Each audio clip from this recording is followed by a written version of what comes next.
moi, j'ai envie de faire connecter le monde. Il y a comme quelque chose de pur en moi où, oui, j'ai peut-être l'air dans l'apparence quand on me regarde à première vue, mais ma mère schizophrène m'a appris la vraie vie. Puis, Ben, c'est là que je voulais aller. ouais. Parce que là, j'aimerais pas que tu dis, bon, ben, tu fais pleurer le monde.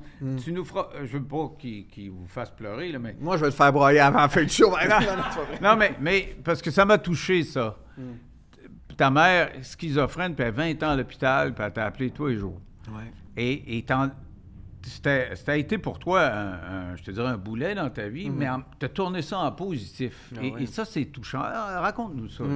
Moi, ma mère, elle était à Joliette, au CHSLD, au 4D, puis ma mère était sûre qu'elle était une reine. Fait que dans tout l'hôpital, c'était Lady Margot. Elle se promenait avec des manteaux de fourrure, elle hallucinait, elle m'appelait 3 fois par jour, elle disait « Marco, Robert Bourassa est caché dans le placard, va te cacher! Puis j'ai des serpents dans le ventre! » Ma mère, bien, toute ma vie, j'ai été habituée à ça. Puis j'essayais de la sortir parfois. Je l'ai emmenée au Centre Bell voir Elvis Story.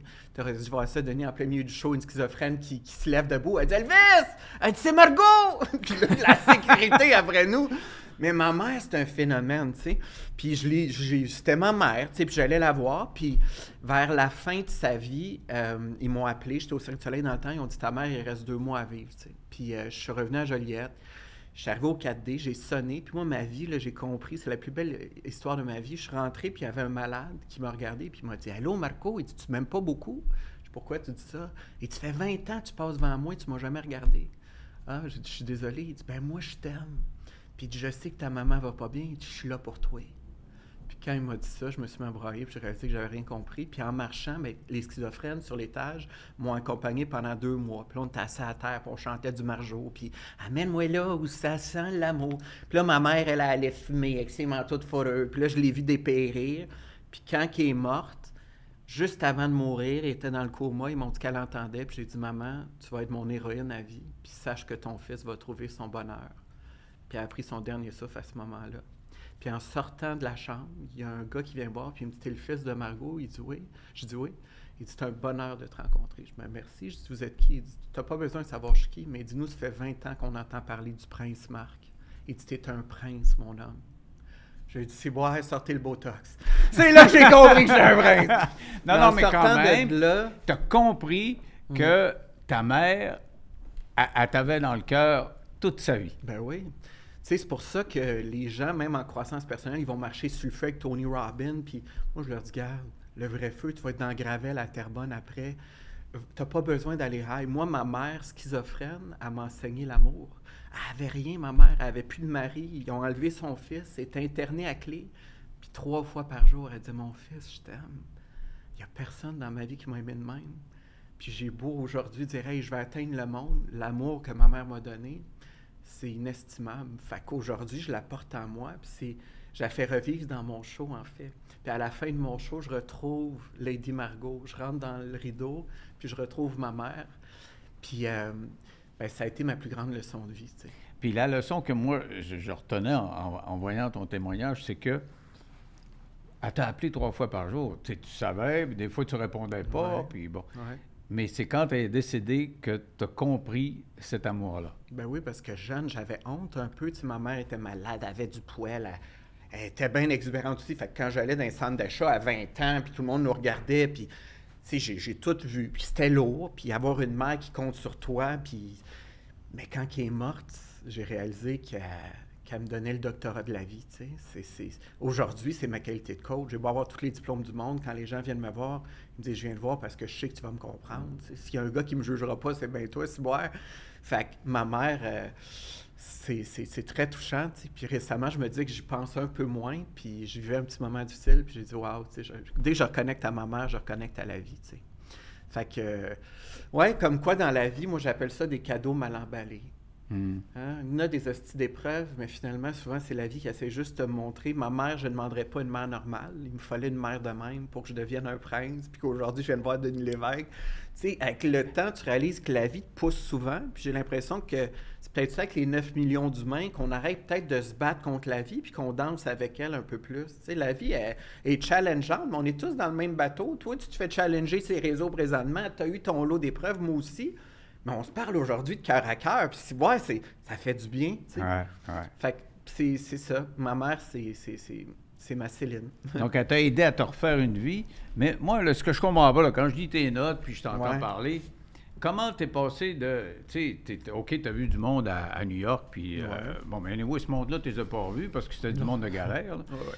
Puis, tu deviens coach. Et là, tu me parles de Dubaï. Comment tu vas te chercher un client à Dubaï? Là? Où c'est qui vient? Ou, je sais pas, quelqu'un qui est en Californie. Exact, ouais. Comment tu as réussi à rayonner de même? Là?